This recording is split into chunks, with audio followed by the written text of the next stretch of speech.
નમસ્કાર, આપ જોઈ રહ્યા છો જેકેએસ ન્યૂઝ ગુજરાતી। ભાવનગરના સિંધુ સેના દ્વારા લોહરીની ઉજવણી કરવામાં આવી હતી। હરિયાણા અને પંજાબ રાજ્યનો મુખ્ય તહેવાર, પરંતુ ભાવનગરમાં પણ છેલ્લા 12 વર્ષથી ઉજવાય છે। નવા પાકને અગ્નિને અર્પણ કરીને મંગલ કામના કરવામાં આવે છે। પારંપરિક ગીતો ગાઈને સિંધુ સેના દ્વારા ઉજવાય લોહરી। આ પ્રસંગે સામાજિક અને રાજકીય અગ્રણીઓ રહ્યા હતા હાજર। જેકેએસ ન્યૂઝ સાથે હિરેન ભાયાણી, ભાવનગર।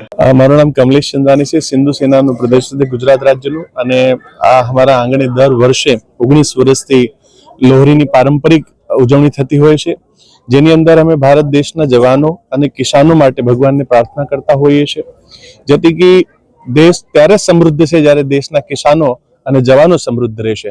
તો ભગવાન તમામ કિસાનો અને જવાનોને શક્તિ પ્રદાન કરે, તાકી દેશની રક્ષા કરી શકે, દેશની સેવા કરી શકે। આજે જે આપણે અન્ન ખાતા હોઈએ છીએ, જે અન્ન ઉત્પન્ન કરનારા કિસાનો છે, આપણા ખેડૂતો છે, જે ના હોય સાથે જાય તહેવાર છે ખાસ।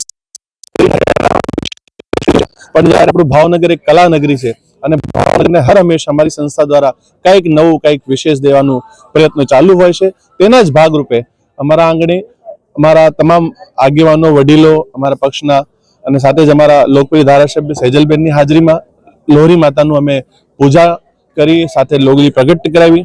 આજે ખૂબ આનંદ અને ઉત્સાહ સાથે સેંકડો લોકો, હજારો લોકો આ કાર્યક્રમમાં સામેલ છે। આપ સૌને લોહરી પર્વની શુભકામનાઓ આપું છું।